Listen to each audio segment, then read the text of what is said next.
Ustadz Syafiq menerima sebuah pesan. Pesan yang berisikan video renungan tentang wabah yang sudah masuk ke negeri kita lebih dari 2 pekan.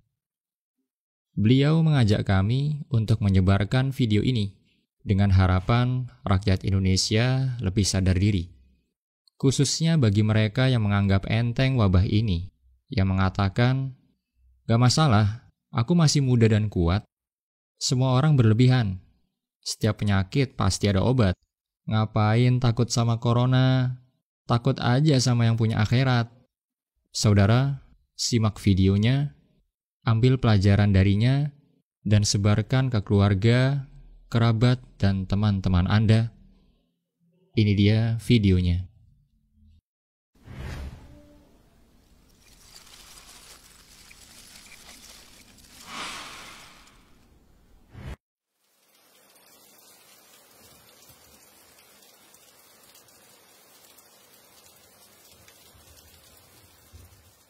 Saya sempat tidak terlalu perhatian dengan masalah virus corona, kecuali yang berkaitan dengan masalah agama, khususnya tentang hadis seputar obatnya, doa dan zikir penangkalnya, serta beberapa tips duniawi untuk mencegahnya.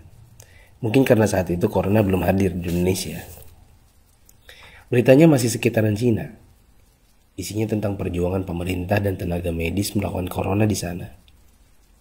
Itu tergambar dari foto wajah tenaga medis yang memerah bekas masker dan kacamata. Saya hanya sebatas mengerti betapa beratnya tugas mereka. Saya sempat jengkel saat melihat video warga Iran yang menjilati pagar kuburan dan membaca tulisan tentang rakyat Italia yang dinilai sangat meremehkan. Tapi itu pun hanya sambil lalu karena positif pertama di Indonesia pun belum kedengaran. Tanggal 2 Maret 2020 yang ditakutkan pun terjadi. Pasien corona pertama di Indonesia diumumkan oleh Presiden Jokowi. Inilah takdir Allah yang harus sabar dihadapi. Pandemi corona telah memasuki negeri ini. Jumlah pasiennya bertambah hari demi hari. Gambar-gambar mirip dengan yang di Cina bermunculan di grup sana sini. Ada bekas alat pelindung diri tergurat di pipi.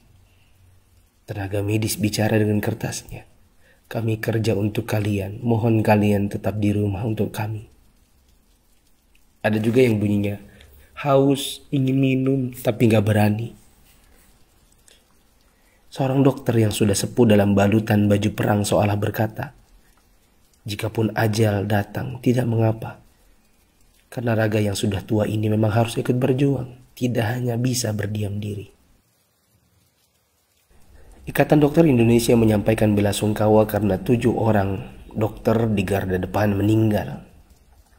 5 dari mereka wafat karena tertular virus ini.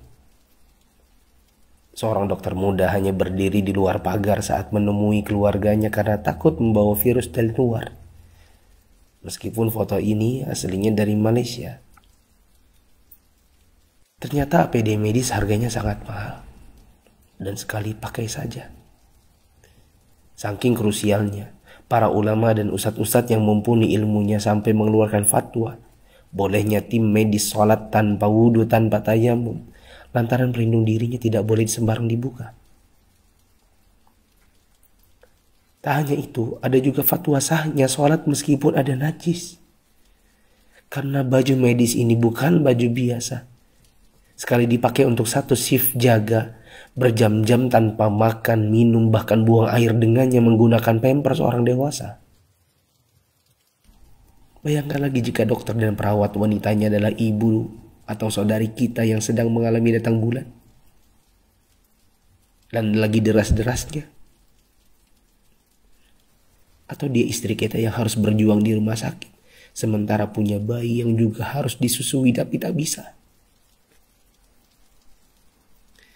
Ada punya wafat, mayatnya tidak bisa dimandikan, bahkan tidak ditayamumkan seperti biasa, hanya disolatkan dan dikubur bersama plastik membungkusnya. Melihat dan membaca berkali-kali, saya pun akhirnya bisa memahami dengan hati. COVID-19 ini bukan sakit biasa, dan tugas tenaga medis sangat berat terasa. Kalau bukan karena tidak ingin ditanya keluarga ada apa, saya banyak mengalirkan air mata. Untuk pasien positif corona dan keluarganya, sabar ya. Insya Allah sembuh tidak lama. Jika bersabar, kita dapat pahala. Di rumah dulu sampai negatif. Kasihan jika virus ini menular ke orang lain. Apalagi kepada yang punya penyakit penyerta dan lanjut usia. Untuk yang harus keluar dan tidak ada pilihan kedua, semoga Allah memberikan saya dan teman-teman keselamatan dan rezeki untuk keluarga. Jaga kesehatan ya. Usahakan jaga jarak dengan orang di sekitar kita. Kita tidak tahu siapa yang tertular, siapa yang sehat. Karena yang positif corona pun bisa jadi tidak merasa karena tidak ada gejala. Untuk yang masih abai dari solidaritas bersama, saya ingin mengetuk pintu hati dan meminta waktu teman-teman sebentar saja.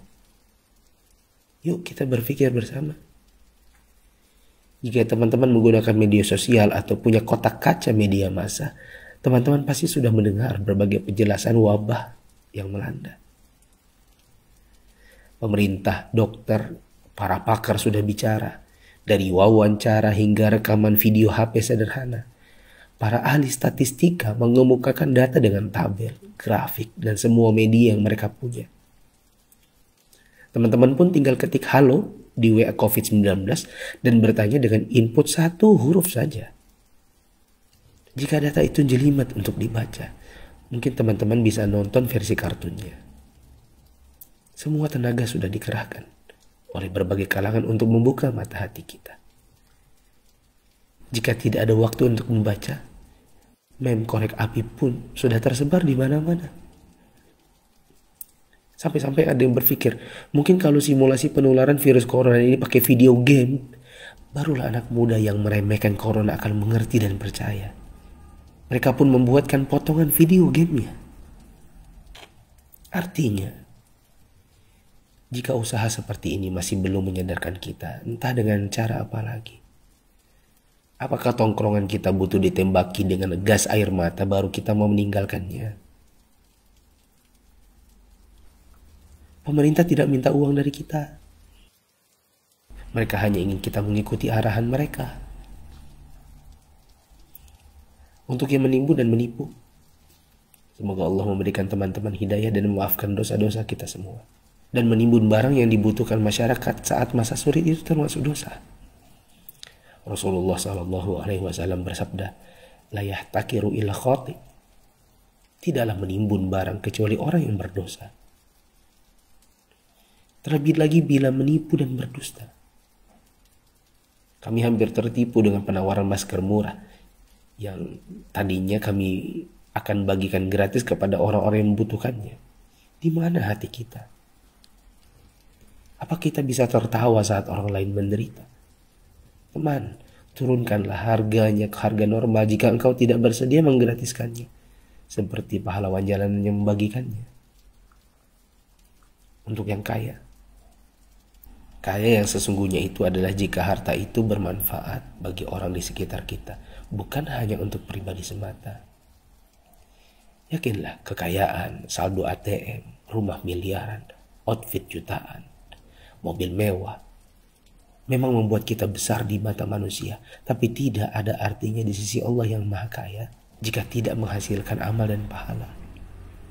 Saya mau sumbang jam tangan dan beberapa barang lainnya yang mungkin tidak seberapa jika dibandingkan dengan teman-teman menyumbangkan harta nantinya. Terserah untuk pos dana apa, mungkin masker, mungkin APD tim medis, hand sanitizer, sabun cuci tangan dan sebagainya. Kita harus cintai harta kita ini dan bawa dia ke akhirat. Jangan sisakan untuk dunia. Untuk Bapak Presiden, BNPB, para gubernur, wali kota, dokter, perawat, ustadz, influencers, dan fundraisers, thanks for all you've done. Terima kasih. Jazakumullahu khairan. Semoga Allah balas teman-teman dengan tambahan iman, hidayah, dan pahala. hingga kita semua bisa dikumpulkan Sang Pencipta di dalam surganya. Jika menurut teman-teman ada orang di luar sana yang belum tergerak hatinya untuk punya empati kemanusiaan dalam wabah corona ini, coba kirim ke mereka. Siapa tahu setelah ini mereka bangkit mengerjakan amal kebajikan dan kita ikut dapat pahalanya.